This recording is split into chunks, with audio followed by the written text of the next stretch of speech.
Senhoras e senhores, o Arquivo 1909 está de volta e depois do anúncio de Rafael Borré, o tema não poderia ser outro. Os 10 maiores anúncios, as 10 maiores contratações da história do Internacional. Tu acompanha agora, depois da vinheta.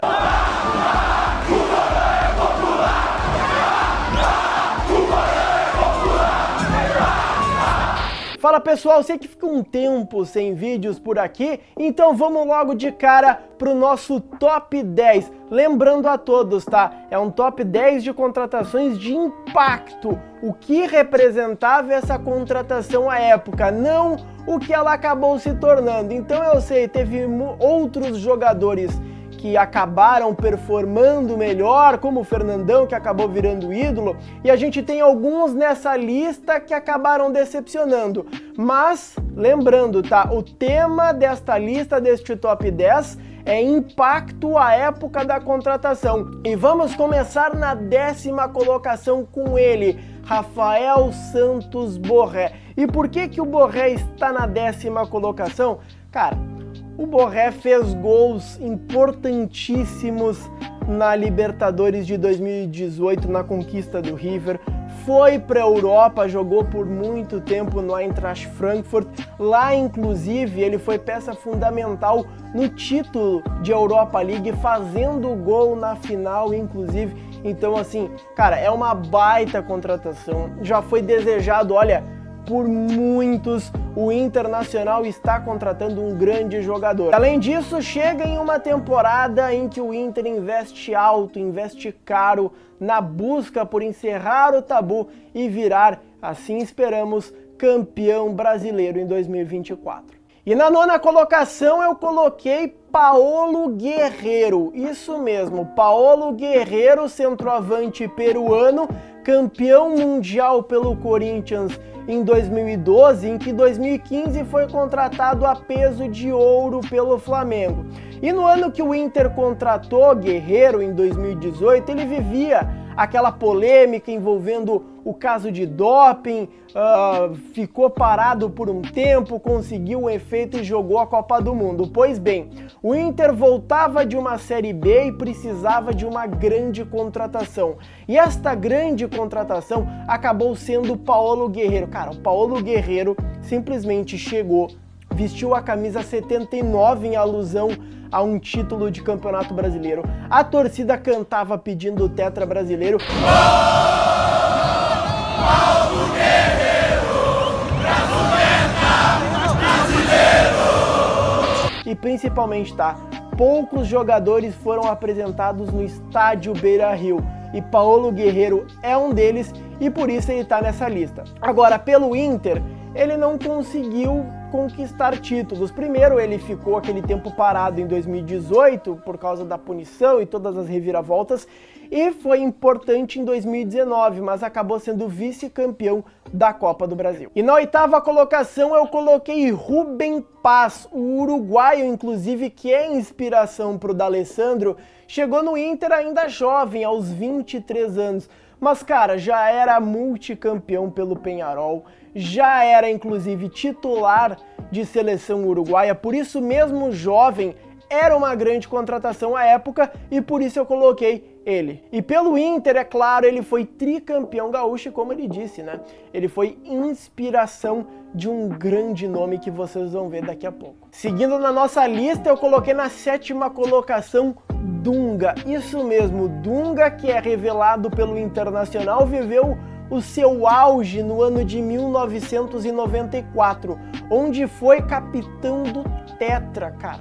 O Dunga era fantástico, era fenomenal. E depois disso, claro, ele estava no Stuttgart na época da Copa do Mundo e ele acabou indo para o futebol japonês. Na Liga Japonesa, ele era um dos principais nomes, mas acabou aceitando voltar ao Colorado e foi isso que aconteceu em 1999. O Dunga, nessa segunda passagem, ele não conquistou títulos, mas é dele o gol importantíssimo que salvou o Inter do rebaixamento na última rodada contra o Palmeiras. Agora na 6ª colocação, dispensa comentários, Andrés D'Alessandro. E é bom falar pra rapaziada mais nova, pra quem não conhece, cara, O D'Alessandro, antes de vir para o Internacional, ele era conhecido como o cara que foi campeão pela seleção argentina das Olimpíadas, né, medalha de ouro em Atenas. Ele foi vice-campeão da Copa América em 2004, era ele inclusive que estava com a bola ali, depois o Brasil recuperou, teve aquele golaço do Adriano Imperador no final. Ele foi muito cedo para a Europa porque antes ele participava desta grande equipe do início dos anos 2000 do River Plate. Ele vai para a Europa, roda por alguns clubes, vira inspiração até para o Mason Mount, que já falou sobre ele em entrevista, e retorna ao futebol argentino, onde ele joga pela equipe do San Lorenzo, inclusive faz gol em Libertadores contra o próprio River, mas com o passe dele sendo ainda do Real Zaragoza, da Espanha.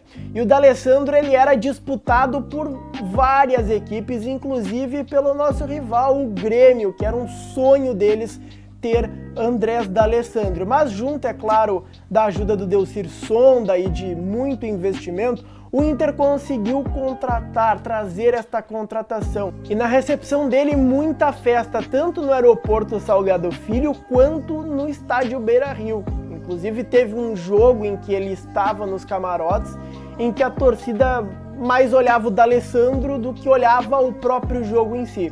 E eu não preciso nem falar, né? O D'Alessandro simplesmente se tornou o segundo jogador que mais vestiu a camisa do Internacional em partidas oficiais, mais de 500 jogos, multicampeão, ganhou Libertadores, ganhou tudo. D'Alessandro, um dos maiores ídolos da história do Internacional. Acabou, Matéria?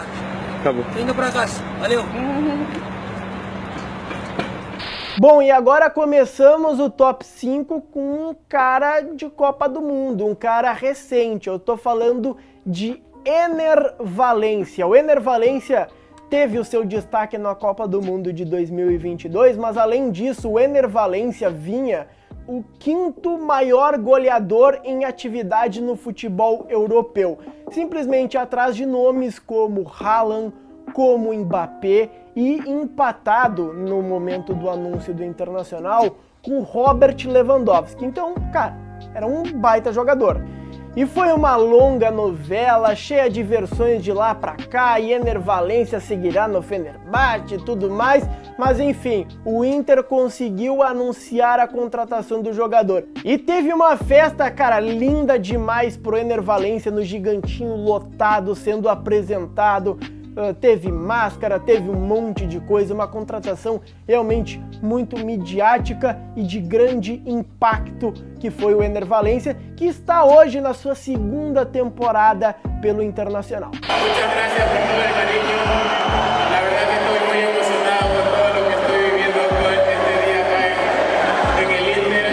Na quarta colocação, mais um cara de Copa do Mundo, Sérgio Goicoechea. E quem foi Goicoechea? Em 1990, na Copa do Mundo, Goicoechea era reserva, mas o goleiro titular da Argentina acabou se lesionando. O Goicoechea assumiu as traves da Argentina e, cara, fez milagre em quartas de final, fez milagre em semifinal e levou a Argentina até a final, onde a Argentina acabou perdendo, mas o Goicoechea teve uma grande atuação. Depois passou pelo futebol argentino, até que em 1995 o Inter conseguiu contratar esse belíssimo jogador, esse belíssimo goleiro. Só que em campo ele acabou deixando a desejar, ficou apenas por 2 anos no clube e não conquistou nenhum título. Mas não deixa de ser uma boa contratação. Agora no top 3, um cara pouco falado, mas importantíssimo na história do Internacional, Marinho Pérez. Ele jogou pelo Santos simplesmente ao lado de Pelé e Carlos Alberto Torres. Ele foi para a Copa do Mundo de 1974, onde teve um grande desempenho. E isso acabou fazendo ele ser contratado inclusive pelo Barcelona, que tinha Johan Cruyff. Cara, só aí tu vê o currículo do cara.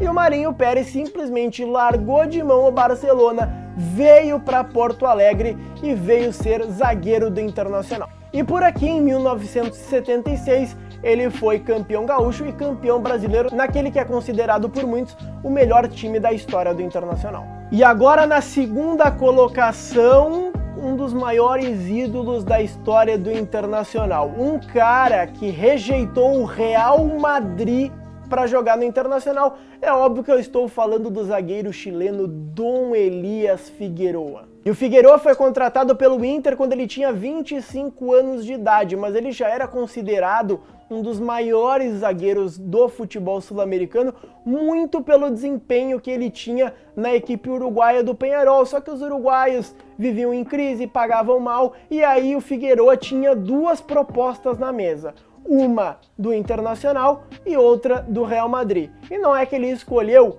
vir para cá jogar no futebol brasileiro, jogar no Internacional, e o resto é história. Figueroa é pentacampeão gaúcho pelo Internacional, além de ser peça importante nos títulos de 1975 e 76, os dois campeonatos brasileiros, e ídolo máximo, né? Ídolo máximo, não tenho o que falar. Gol iluminado, cara, Figueroa é espetacular. E além disso, ele teve inúmeras premiações individuais ao longo da carreira, sendo homenageado por FIFA, por todo mundo.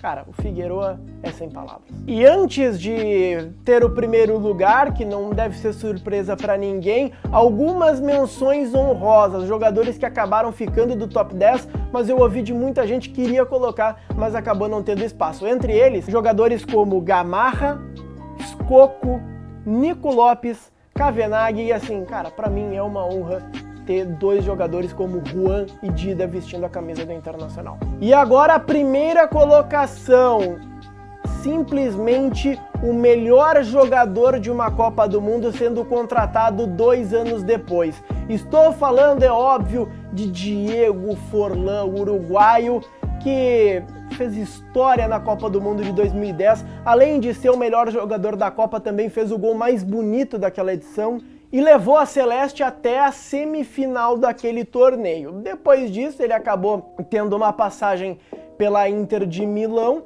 e rescindiu o contrato por lá em 2012. Foi aí que o Inter aproveitou e depois de um certo tempo de negociações, o Inter conseguiu anunciar este jogador e teve festa no aeroporto, mais de 3.500 pessoas estavam por lá. Ele foi pro Beira-Rio também. Infelizmente ele pegou uma época em que o Beira-Rio estava em obras, né, mas ele conseguiu sentir o carinho da torcida colorada. E pelo Inter, o Forlán foi campeão gaúcho no ano de 2013, além de ter marcado 22 gols em 55 jogos. Eu sei que a expectativa era mais alta, mas o Forlán conseguiu deixar o seu nome na história do Internacional.